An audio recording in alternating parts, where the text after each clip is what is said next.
he's already like 9 steps down the path to douchedom. Hello humans, my name is Dale Kingsmill, and this week is indeed a mythology storytelling video week that needs a much catchier name. You may have noticed that my voice is a little bit croaky at the moment. I am a touch ill, I'm just coming out the other side of it, but you will have to forgive me. So today's story, as promised, Pygmalion, a classic tale from Greek mythology, one that has been redone countless times over. You know, you got your My Fair Ladies, She's All That, so many. Now, Pygmalion was an artiste, a sculptor specifically, and he was just too artistic and deep for any of the girls in his hometown of Cyprus. They just didn't get him, you know. And because none of the women in his hometown of Cyprus got him, Pygmalion decided that he was going to remain a bachelor forever. Or at least his version of forever anyway. Because you see, what Pygmalion did was he went and he shut himself in his studio apartment and just began sculpting. And what he sculpted was his own personal idea of the perfect woman. Oh boy, this is okay. Alright. He chipped and he chiseled away until what he had before him was a porcelain perfection of female beauty. Because of course, Pygmalion's idea of the perfect woman had nothing to do with personality at all. Statue. Statue with boobs and looking hot. That was his idea of the perfect woman. But then things started getting a bit Lars and the Real Girl up in here, because Pygmalion started to really properly fall in love with his perfect woman statue. And then he started treating her like she was more than just a statue. He bought her clothes and dressed her up in them. He gave her gifts upon gifts. She can't open them, Pygmalion. And then things started getting really extra creepy when he starts like hugging it and kissing it and like groping it. The touching, just too much touching.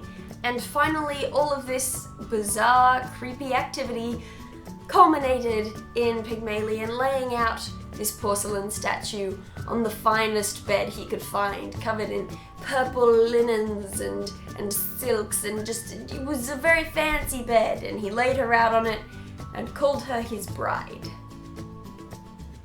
Okay.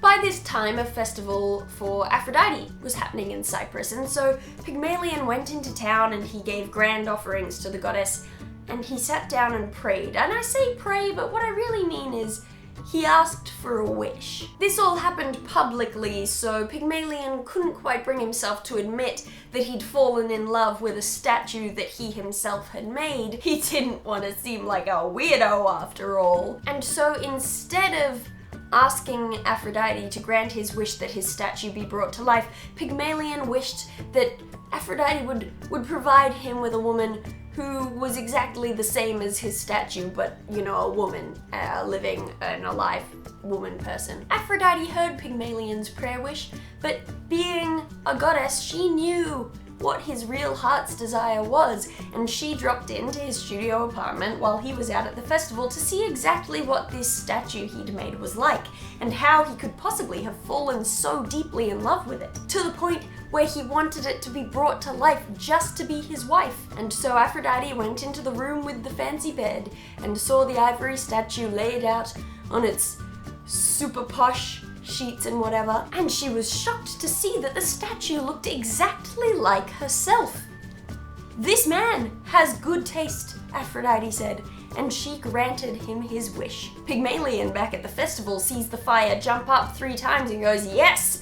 Brilliant, that's a good sign." And he rushes back home to see that his statue has indeed been made into a real living person. The statue woman wasn't actually technically given a name in any of the stories until something like the 1800s, but given that this myth takes away every other aspect of her personality and human beingness, I'm gonna give it to her. Her name was Galatea. I mean, just boy, this story is so problematic. I mean, I guess I suppose it's appropriate that his name is Pygmalion. Maybe his real name was Ian. Anyway, that's the story of Pygmalion that sprouted all sorts of other stories that have become very significant parts of our culture, which I'm starting to realize is very not good. Anyway, that's the myth for the week. I hope that you enjoyed it, or at least were as disturbed by it as I am. If you enjoyed the video, then I would be very happy if you would go down and hit the like button down there, the little thumbs up image. You can also share the video on your favorite social media website. I am also on those social media websites, and all the links to follow me are in the description below if you would care to do that. Or, if you haven't already, you can subscribe to this channel for more videos every single week, more like this one, storytelling videos every 2 weeks. For now, that's it. I'm done. Email this to your grandmas, and I will see you all some other time.